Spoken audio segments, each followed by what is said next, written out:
Bienvenidos a otro episodio de ¿Qué chotas Warhammer? En esta continuación tenemos a los humanos. Hoy vamos a explorar cómo era su sociedad, sus avances tecnológicos, que irónicamente llevan a su caída, y su resurgimiento. Advertencia: no hagas un juego de tomar cada vez que digo humanidad, porque vas a quedar comatoso como el emperador con el pedo que te va a agarrar. En el presente, la humanidad pertenece al imperio de la humanidad. Medio redundante, pero bueno. Gobernado por el emperador de la humanidad. Otra vez. O más bien lo que queda de él, internado en el trono de oro. La sociedad humana es fervientemente religiosa, xenófoba y opresiva, en la cual la mayoría de los habitantes viven vidas de porquería, siendo poco más que números. Pero ¿cómo llegó a esto?, te estarás preguntando, mi gordo amigo. Para eso viajaremos en el tiempo, panzas. Empezamos con la primera era, la era del desarrollo de la humanidad, elevándose desde una sociedad preindustrial a una sociedad con capacidad para viajar por las estrellas. Dentro del universo Warhammer, lo que se sabe de esta época es poco más que mito y leyenda.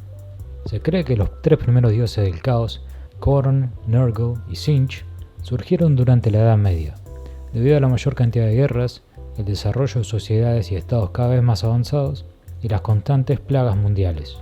El sistema solar fue colonizado durante finales del segundo milenio y comienzos del tercero, cuando la humanidad pudo desarrollar la tecnología necesaria para abandonar la atmósfera terrestre. Marte fue el primer planeta colonizado, con las lunas de Júpiter, Saturno y Neptuno siendo las siguientes colonias humanas. Marte fue reclamado por varios conglomerados industriales y luego terraformado, convirtiéndose así en el centro del desarrollo tecnológico y científico de la Federación Humana, como así sería en su futuro lejano.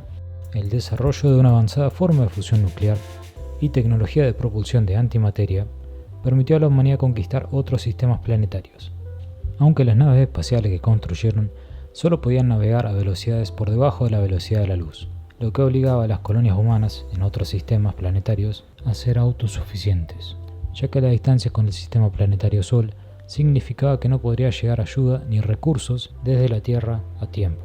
En esta era se cree que nació y vivió el que sería el emperador de la humanidad. Se cree que nació en el octavo milenio en Anatolia, actuando desde las sombras para guiar a la humanidad a un futuro esperanzador, tomando el papel de ciertas figuras importantes en la historia humana. Lo que vendría después sería la era de mayor desarrollo tecnológico y expansión interplanetaria de la historia humana. Sería la llamada, se la conoce contemporáneamente en el universo de Warhammer 40.000 como la era oscura de la tecnología, debido a dos factores: los horrores tecnológicos desatados en la guerra contra las máquinas y en la era del sufrimiento, y porque los humanos de esta era pusieron a la ciencia como su dios, o sea, esa herejía con pasos extra para los changos del imperio. La exploración espacial y la conquista de nuevos mundos brindó a la humanidad grandes cantidades de conocimiento, pero a su vez lo volvió arrogantes. Se dice que desecharon la superstición y la religión, reemplazándolas con la ciencia y la tecnología como nuevos dioses. Es la era de la primera civilización interplanetaria de la humanidad, con la conformación de una federación de planetas con un gobierno central en la Tierra. Milenios más tarde, el imperio de la humanidad aún no puede compararse con la escala de la federación de la era de la tecnología. Esta expansión es lo que los escolares imperiales denominan el éxodo estelar, que comenzó con la conquista del sistema solar y la lenta expansión hacia mundos distantes. Algunos de estos mundos se convertirían en el futuro en los mundos de los caballeros o Night Worlds, ya que contenían los esquemas para producir Knights o caballeros, mechas usados por los colonos para defensa y trabajo. La invención del Warp Drive y el Gellar Field, alrededor del 18º milenio, permitió a las naves espaciales de los humanos acortar distancias interestelares, saltando a través de la recientemente descubierta dimensión paralela del velo, aunque todavía existían los peligros inmateriales del velo, por lo que algunas naves tardaban más tiempo o incluso no llegaban a su destino. Lentamente la humanidad fue perfeccionando el viaje interdimensional, haciendo este más seguro y confiable. Esto permitió acelerar la conquista de la galaxia de la Vía Láctea, saltando grandes distancias y conectando los distantes mundos de la naciente Federación Humana. Por esta época se dieron los primeros contactos con razas alienígenas inteligentes, conocidas hoy en día como Xenous. La segunda invención que permitió acelerar la conquista de la Vía Láctea fue la creación del gen psíquico navegante. Se cree que el emperador metió mano acá, así como el nacimiento de los humanos psíquicos mutantes llamados navegantes, quienes poseían un tercer ojo que les permitía atravesar las turbulentas corrientes de energía psíquica del velo. Los navegantes hacían cálculos más precisos que las computadoras, lo que resultaba en saltos interestelares más largos y más acertados. De suma importancia fue la creación de los STC o Standard Template Construct, que sería así como plantilla estándar de construcción, que eran avanzadas bases de datos computarizadas que contenían todo el conocimiento científico y tecnológico que había desarrollado la humanidad, que permitía a todas las colonias tener acceso a tecnologías avanzadas y a las instrucciones para construir lo que necesitaran, como los planos que descargas para hacer un Spider-Man con una impresora 3D. Aunque la mayoría de los colonos no requerían más de lo básico para vivir, por lo que las tecnologías más avanzadas a veces eran ignoradas. Con la avanzada tecnología que poseían los colonos humanos, no fue una gran amenaza encontrar razas alienígenas tales como los orcos o los Eldar. Si bien algunas guerras sin importancia se dieron contra estos alienígenas, de la misma manera se firmaron tratados de no agresión con algunas de las razas alienígenas inteligentes. Los planetas colonizados pronto se vieron sobrepoblados, por lo que con los nuevos elementos de construcción como el plasteel se crearon los prototipos de lo que en el futuro serían las ciudades Colmena, que hacia el final del 22º milenio se comprueba la existencia de individuos con habilidades psíquicas innatas. En tu cara, James Randi. Los llamados Psykers, en diversos planetas de la Federación Interplanetaria Humana, que con el paso del tiempo fueron creciendo en número. No se explica cómo estos primeros Psykers pudieron resistir las posesiones demoníacas de las criaturas del velo, cosa que es muy común en la era del Imperio y fue una de las grandes amenazas en la era del sufrimiento. Pero como dice Gina, un hechicero lo hizo, o en este caso, un Psyker. Pero lo bueno duró poco. Con la rebelión de los autómatas, conocidos solamente como Hombres de Hierro o Men of Iron, que antes servían a los humanos como trabajadores y como armas de guerra, para luego rebelarse y amenazar a la humanidad con la destrucción total. Este conflicto habría muchos mundos colonizados destrozados y armas de destrucción masiva desatadas por ambos bandos en el afán de destruir al otro, como fueron los Omniphages, enjambres de nanobots inteligentes que devoraban todo a su paso, casi como los Tyranids.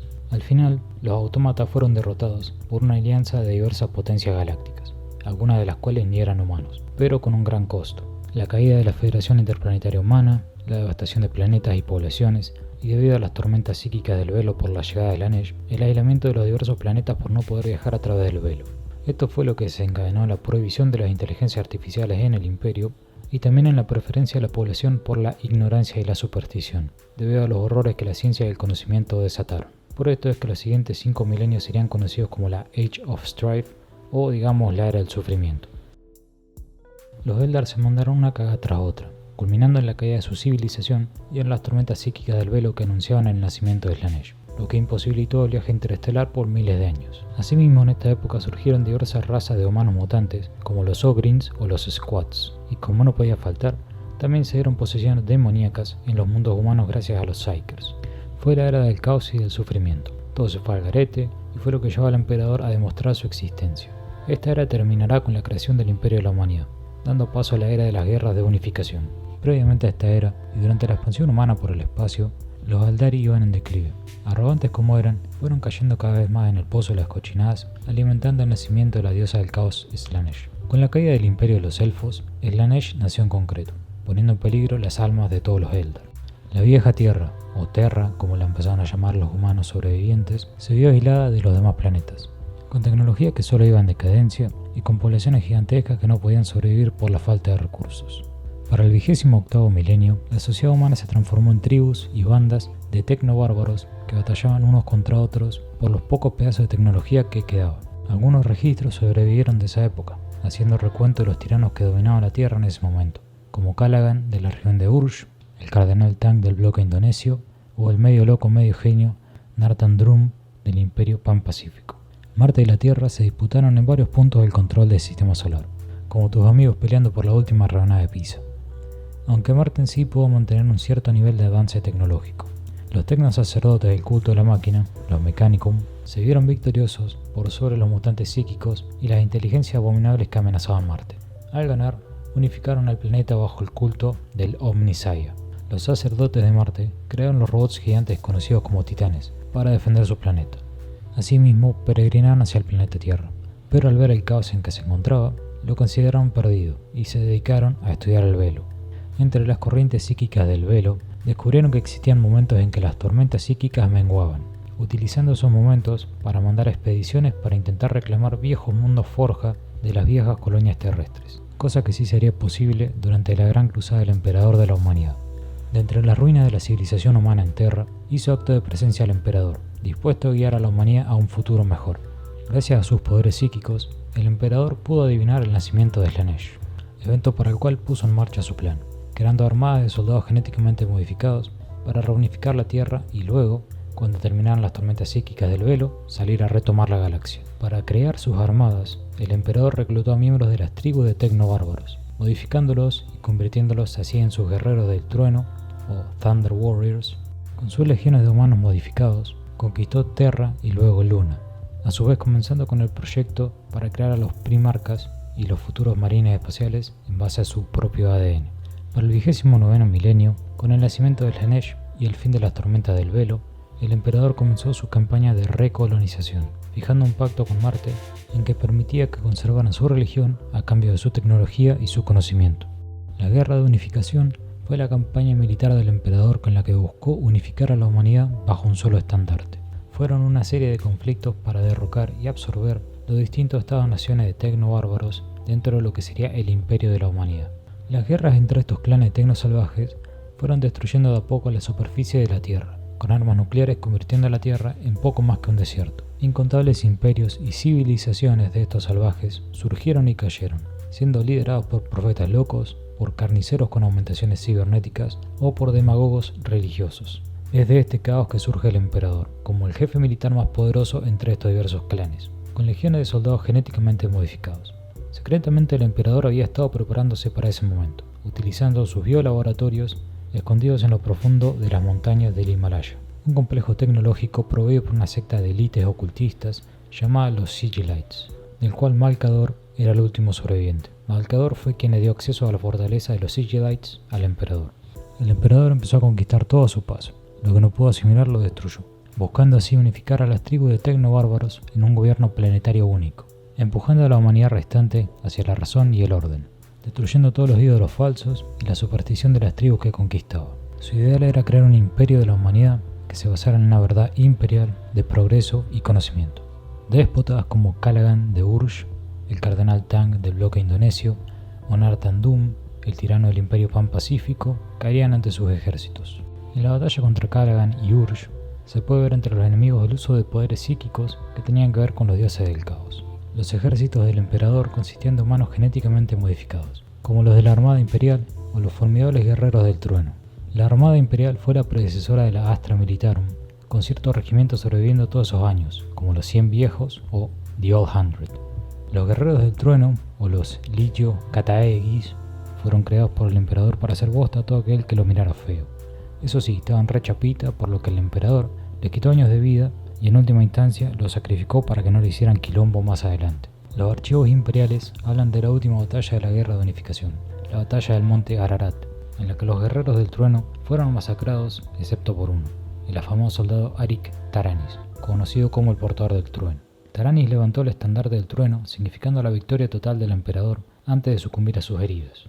Desafortunadamente, este relato heroico fue ideado por el emperador para ocultar su verdadero plan, la aniquilación a propósito de los guerreros del trueno, para que no rompieran los quinotos una vez que la paz reinara en la tierra, ya que eran medio cabeza, no se podrían adaptar a no hacer quilombo, por lo que se cree que el emperador ordenó a sus custodios de la Legio Custodes que los mataran a todos. Con la guerra ganada, el emperador se dedicó a elevar nuevamente la civilización humana desde la razón, el progreso y el conocimiento, imponiendo el ateísmo a todos los humanos. Además, con su experiencia en genética, pudo revertir los daños que el genoma humano había sufrido por tantos años de radiación, armas tóxicas y demás huevadas, restaurando a este a un estándar realmente humano. El emperador forjó un gobierno planetario único, creó sus primeras legiones de marines espaciales y fue a Marte a negociar con los tecnosacerdotes, quienes proveerían la tecnología necesaria para salir de vuelta a conquistar la galaxia, a cambio de total autonomía política y el poder conservar su culto religioso. Así fue como el emperador unificó a la humanidad, cagando a guantazos a todos los salvajes e imponiendo un gobierno único basado en la lógica y la ciencia. Ahora vamos a aprovechar para hablar de los quilombos más importantes que se dieron durante la Guerra de Unificación. No fue un quilombo en sí, pero son importantes los salvajes del imperio Achaemenid del Medio Oriente por ser bárbaros con muchos recursos que se aliaron con el emperador ni bien tuvieron la oportunidad. Además, por su código genético intacto, fueron de las primeras casas en prestar gente para ser marines espaciales. En este caso, de los primeros de la legión de los 1000 hijos o Thousand Sons. Los hermanos Ahriman fueron seleccionados de entre los Achaemenid. El conflicto contra el gran rey de Akkad y sus esclavos genéticamente modificados, que tenían super fuerza y veneno en la sangre, tipo un xenomorfo pero más pedorro. Contra estos desató el emperador una de sus primeras legiones de Astartes. Los tecnobárbaros del territorio de Albia, cercanos a lo que fueron las islas inglesas, Contaban con proto-dreadnoughts y soldados ironclad, lo que presentó un desafío para las fuerzas del emperador. El emperador, en vez de destruirlos, firmó con ellos un tratado, lo cual aceptaron fervientemente. Los albianos prestaron gente para formar las primeras camadas de la Legión 14, la Legión 8 y la Legión 10, es decir, los Guardias de la Muerte, Death Guard, los Señores de la Noche, Night Lords y Manos de Hierro, Iron Hands, respectivamente. Boetia fue un estado tecno-bárbaro que en un principio salió con el emperador, quien les dio libertad para seguir funcionando como un sistema semi-autónomo. Pero los boetios se rebelaron a pesar de la paciencia y benevolencia del emperador, por lo que él mandó a los Thousand Sons a acabar con los rebeldes. La etnarquía del yermo del Cáucaso presentó un desafío imponente para la fuerza del emperador, ya que el estado tecno-bárbaro se encontraba dentro de las montañas del Cáucaso, protegido por escudos de energía que eran reliquias de la era de la tecnología.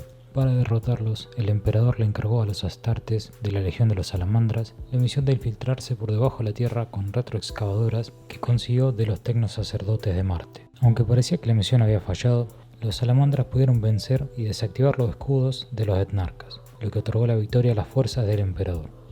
Oriok, en la Antártida, era una sociedad de loquitos religiosos que creían ser los elegidos de la Tierra. El emperador intentó por diplomacia hacer que capitularan, pero los oriocos no escucharon, lanzando un ataque sin provocación. Las fuerzas del emperador, en poco más de 3 horas, diezmaron la ciudad y destruyeron a todos los habitantes. Lo notable del Imperio Pan-Pacífico fue su pelea contra una secta obsesionada con la singularidad, que creía en poder crear una inteligencia artificial que pudiera arreglar la situación de la humanidad. No ayudaba que esta secta utilizaba poderes demoníacos gracias a su contacto con el mundo inmaterial. A pesar de su poderío, el Imperio Pan-Pacífico cayó ante la superioridad del emperador. Nartandum, con la ayuda de los habitantes del territorio de Binori, montaron una rebelión contra el emperador por su conquista de lo que fue el Imperio Pan-Pacífico. Los miembros de la Legio Custodes, incluido el capitán Konstantin Baldor, derrotaron la rebelión y ejecutaron a Doom por su traición. Ursh era uno de los estados tecno-bárbaros más poderosos, no en tanto tecnología, sino por la cantidad de gente que incluía, con muchos clanes de humanos y psíquicos que montaron lucha contra las fuerzas del emperador. Incluso se cree que sus viejos dioses eran manifestaciones de los dioses del caos del velo. Callaghan era el tirano a cargo del estado de Ursh, quien poseía una armadura similar a las servoarmaduras de los marines espaciales. Una armadura de artificero, cosa que se convertiría en un trofeo de guerra para el emperador. El bloque indonesio, aunque bajo el yugo del emperador de la humanidad, aún operaba de manera semi-independiente. El cardenal Tang quería que el mundo volviera a una era preindustrial, quemando científicos y todos aquellos opuestos a las creencias de su iglesia. También buscaba implementar políticas eugenicistas y en general mataba a todo aquel que lo mirara feo. Pero bueno, como todo lo bueno tiene que llegar a un fin, y dejamos acá lo que sería la primera parte de las eras de la humanidad. Si te gustó, dale like y todo eso, vos sabés.